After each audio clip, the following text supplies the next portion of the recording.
Je connais tes œuvres, tes tribulations et ta pauvreté, mais tu es riche.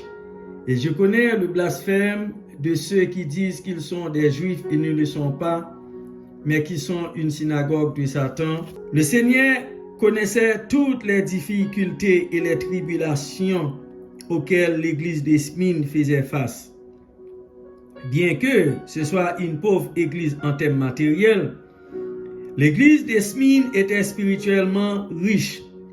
À l'église de Smyrne, bien-aimés, vivaient beaucoup des Juifs que Dieu a décrits comme ceux qui disent qu'ils sont des Juifs et ne le sont pas, mais qui sont une synagogue de Satan.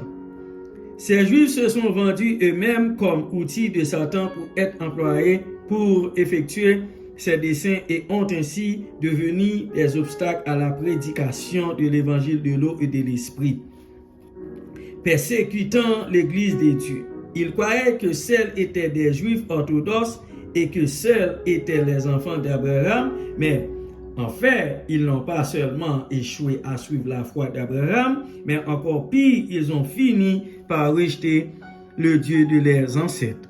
Lourdement persécutés par les Juifs, l'église de Smyrne était pauvre, mais tout de même, c'était une église qui était riche dans sa spiritualité. Verset 10. Ne craignez aucune des choses que vous êtes sur le point de souffrir.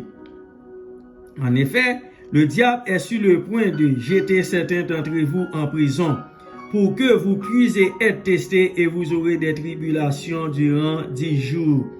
Soyez fidèles jusqu'à la mort et je vous donnerai la couronne de vie.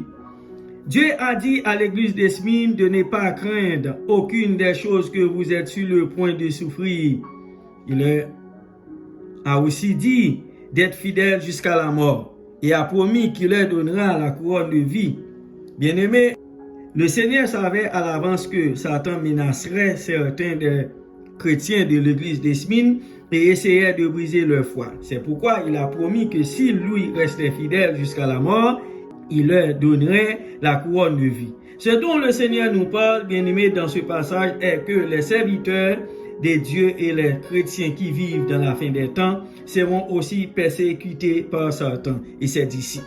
Mais nous aurons la force pour être fidèles à Dieu jusqu'à la mort, car cette force nous vient absolument de notre foi en l'évangile de l'eau et de l'esprit et de notre espérance pour le nouveau ciel et la nouvelle terre que Dieu nous a promis.